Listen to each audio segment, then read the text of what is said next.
طرح برتاؤ کرنے کی کوشش کرتے ہیں، ان کی نقل کرتے ہیں، ان کے جیسا بننے کی کوشش کرتے ہیں۔ آپ نے دیکھا ہوگا کہ بچے کیا کرتے ہیں آپ کی طرح، اگر آپ اس طرح سے منہ بناتے ہیں تو وہ بھی منہ بناتے ہیں، جس طرح سے آپ اسمائل کرتے ہیں وہ بھی اسمائل کرتے ہیں، اگر آپ انہیں گھور کر دیکھتے ہیں تو وہ بھی آپ کو گھور کے دیکھتے ہیں بدلے میں۔ تو اس طرح سے وہ بہت ساری چیزیں کیا کرتے ہیں آپ کو دیکھ کر سیکھنے لگ جاتے ہیں، ان میں سمجھداری بڑھتی ہے، جیسے جیسے وہ بڑھتے جاتے ہیں ان کے ذخیرہ الفاظ میں بھی اضافہ ہوتا ہے، سن کے وہ سیکھتے ہیں۔ اس کے بعد ہے سینٹریشن پیدا ہو جاتا ہے بچے میں، اور ایک وقت میں بچہ کیا کرتا ہے، صرف ایک ہی کام انجام دے سکتا ہے، اتنی قابلیت اس میں نہیں آتی ہے کہ ایک وقت میں وہ 2 کام انجام دے پائے۔ اگر وہ ایک کام کر رہا ہے تو وہ اسی کو کرے گا، ٹھیک ہے، اسے کیا کہتے ہیں، سینٹریشن کہتے ہیں۔ اور اس کو پیاجے نے کیا نام دیا تھا، مورل ریئلزم کا نام دیا تھا۔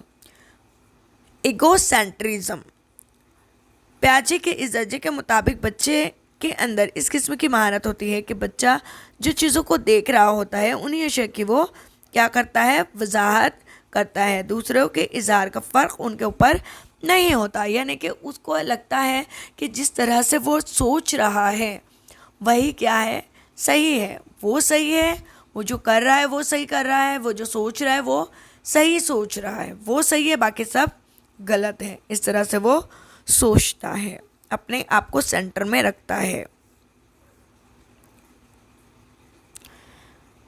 علامتوں کا اظہار کرنا بچہ سیکھ جاتا ہے، سمبولک ایکسپریشن، بچہ اشاروں کو سمجھنے لگتا ہے، اشیاء کو دیکھ کر ان کی شناخت کر سکتا ہے، آبجیکٹ پرماننس بچے میں آ جاتا ہے۔ اس کے بعد ہے اینیمزم، تو اینیمزم جو ہے وہ ایک اہم خصوصیات ہے، یعنی بچے سوچتے ہیں کہ ہر چیز میں کیا ہوتی ہے، جان ہوتی ہے، یہ ٹیڈی بیئر ہے، گڑیا ہے، وہ انہیں بھی کیا سمجھتے ہیں، انہیں بھی جاندار چیزیں سمجھتے ہیں، حالانکہ وہ بے جان ہوتی ہے۔ وہ گڑیا سے کھیلتے ہیں لڑکیاں، اس کی ڈریسنگ کرتی ہیں، اس کے ہیئر کوم کرتی ہے، وہ سمجھتی ہے میں جس طرح سے اچھی لگ رہی ہوں میری گڑیا کو بھی اسی طرح سے اچھی لگنا چاہیے، اسے بھی ضرورت ہے کھانے اور پینے کی اور اس میں بھی جان ہے۔ اس طرح سے وہ لوگ سوچنے لگ جاتے ہیں۔ اس دور میں بچہ اپنے ساتھیوں سے بنا رکاوٹ باتیں کرتا ہے، لیکن وہ بچوں کی باتوں کو غور سے نہیں سنتا ہے بلکہ اپنے ہی سناتا ہے، اور اس کو مونولوگس، کلیکٹیو مونولوگس کہتے ہیں۔ اس دور میں بچہ بقا کے اصول کو نہیں سمجھتے، جیسے کہ اگر 2 گلاس ہے جن کا حجم ایک جیسا ہے لیکن ان کی لمبائی میں ایک برتن جو ہے لمبا ہے اور دوسرا برتن چوڑائی میں ہے، چوڑا ہے، تو بچہ کیا سمجھے گا، جو چوڑا برتن ہے اس میں پانی کیا ہے، کم آیا ہے، اور جو لمبوترا برتن ہے جو بھرا ہوا دکھائی دے رہا ہے اس کو، تو وہ سمجھتا ہے کہ اس میں کیا ہے، زیادہ پانی ہے۔ اس طرح سے یہ چوڑا برتن ہے اور یہ لمبا برتن ہے۔ اب لمبے برتن میں آبویسلی اس کا حجم، وہ چوڑائی میں کم ہے تو پانی زیادہ اوپر تک جائے گا، اور یہ چوڑائی میں زیادہ ہے تو پانی کم دکھے گا بچوں کو، تو بچے سمجھ نہیں پاتے، یہ ان میں سمجھ پیدا نہیں ہوتی ہے کہ دونوں پانی برابر ہے، وہ اس سے زیادہ کہیں گے۔ تو منطقی سوچ ان کی زیادہ نشوونما نہیں ہوتی ہے، اور اس دور کے بچے میں برعکس یعنی الٹا سوچنے میں دشواری آتی ہے، الٹا وہ نہیں سوچ پاتے ہیں۔ جیسے کہ برف سے پانی اگر بنتا ہے تو وہ نہیں سمجھ پائیں گے کہ برف پگھل کر کیا ہو جائے گا، واپس پانی بن جائے گا۔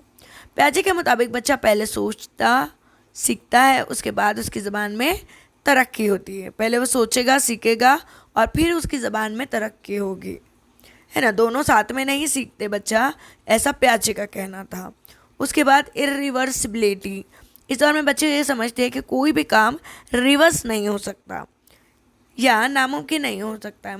مثلاً 3 سال کا بچہ یہ نہیں سمجھ سکتا کہ برف پانی میں تبدیل ہو سکتا ہے، بڑا ہوتے جائے گا تو پھر وہ سمجھ اس میں ڈیولپ ہو جائے گی آخر میں آنے تک، مگر پہلے وہ نہیں سمجھ پائے گا۔ تھرڈ جو اسٹیج ہے وہ ہے کانکریٹ آپریشنل اسٹیج، مقرون عملیات، کہ جو ٹھوس چیزیں ہیں وہ بچہ سمجھنے لگ جائے گا۔ اس دور کی مدت جو ہوتی ہے وہ 7 سے تو 11 سال تک بچوں کی ہوتی ہے۔ اس میں بقا یعنی تحفظ، کنزرویشن، بچے میں ٹھوس اشیاء سے متعلق منطقی سوچ یعنی کہ لاجیکل تھنکنگ ڈیولپ ہو جاتی ہے، یعنی بچہ ان چیزوں کے بارے میں منطقی سوچ کر سکتا ہے جو اس کے سامنے ہوں، ٹھیک ہے، جو سامنے ہوں، جو ٹھوس چیزیں ہیں اس کی سمجھ آئے گی ابھی بچوں کو۔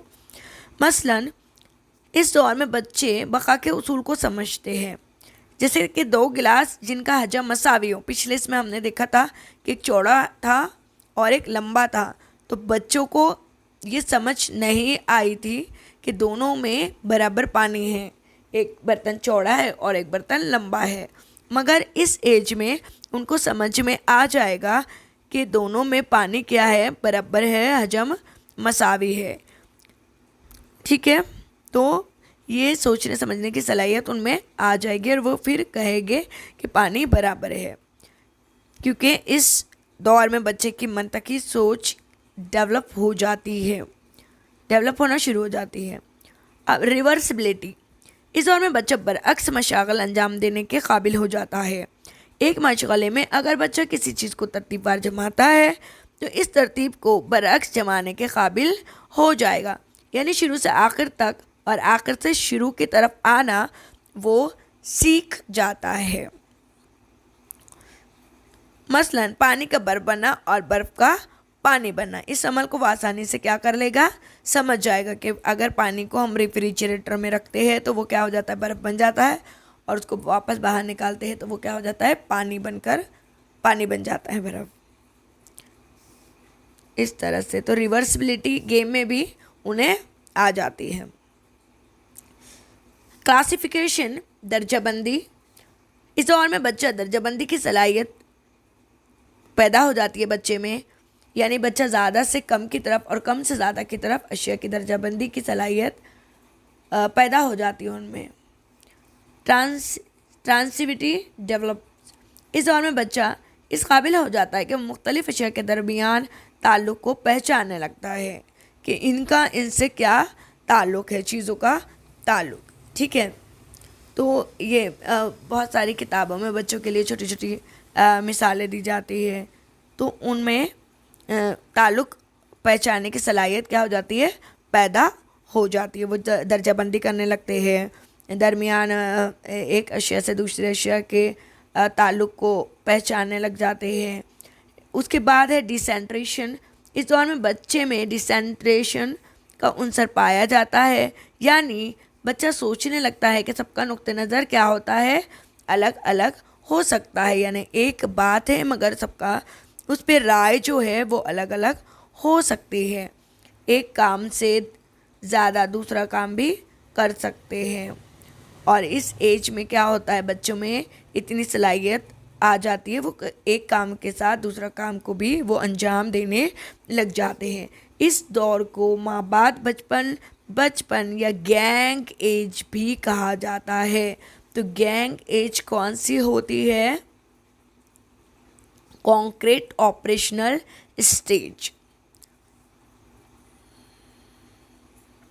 اس کے بعد ہے 4 فارمل آپریشنل اسٹیج، رسمی عملیات درجہ بندی۔ اس کی جو عمر ہے وہ کتنی ہے،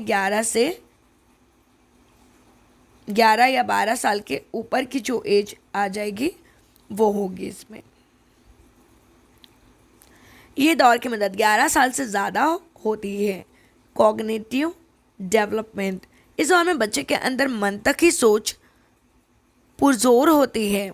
اس دور میں بچہ بہت اونچے درجے تک سوچنے لگتا ہے، بچہ مفروضہ قائم کرتے ہیں اور ایک اصول کی کئی مثالیں دینے کے قابل ہو جاتے ہیں۔ جو ٹھوس چیز نہیں بھی ہے اس کے بارے میں بھی وہ کیا کرتے ہیں، بات کرتے ہیں، دلائل پیش کرتے ہیں اور بتلاتے ہیں۔ اور اس کو پیاجے نے ہائپوتھیٹیکو ڈیڈکٹیو ریزننگ کہا ہے۔ ڈیڈکٹیو ریزننگ بچے میں عام سے خاص کی طرف بڑھتی ہے۔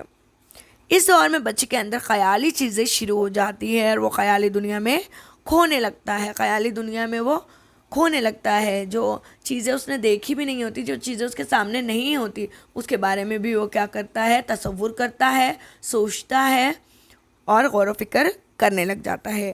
وہ سمجھتا ہے کہ تمام لوگوں کی توجہ کا وہ کیا ہے، مرکز ہے. مجرد سوچ پیدا ہوتی ہے. بعض دفعہ بچہ خیالات کی دنیا میں کھو جاتا ہے. اس دور میں بچے کے اندر مسئلے کے حل کی تلاش، ریزننگ ایبلٹی کی صلاحیت کیا ہوتی ہے، نشوونما ہو جاتی ہے. یہ عمر تخلیقی صلاحیت کے ساتھ ساتھ ڈائیورجنٹ اور کنورجنٹ بھی ہوتی ہے. تو ڈائیورجنٹ تھنکنگ اور کنورجنٹ تھنکنگ دونوں کیا ہوتی ہے، اس میں ڈیولپ ہو جاتی ہے. آئی ہوپ آپ کو یہ ویڈیو ٹھیک لگا ہوگا. اگر ٹھیک لگا ہے تو پلیز ایک لائک ضرور دیجیے گا. Thanks for watching this video. دعاؤں کی درخواست ہے. خوب پڑھیے، خوب لکھیے اور آگے بڑھیے. جلدی سے ایگزام پاس کر کے آپ بھی جاب پہ لگ جائیے. السلام علیکم. اللہ حافظ.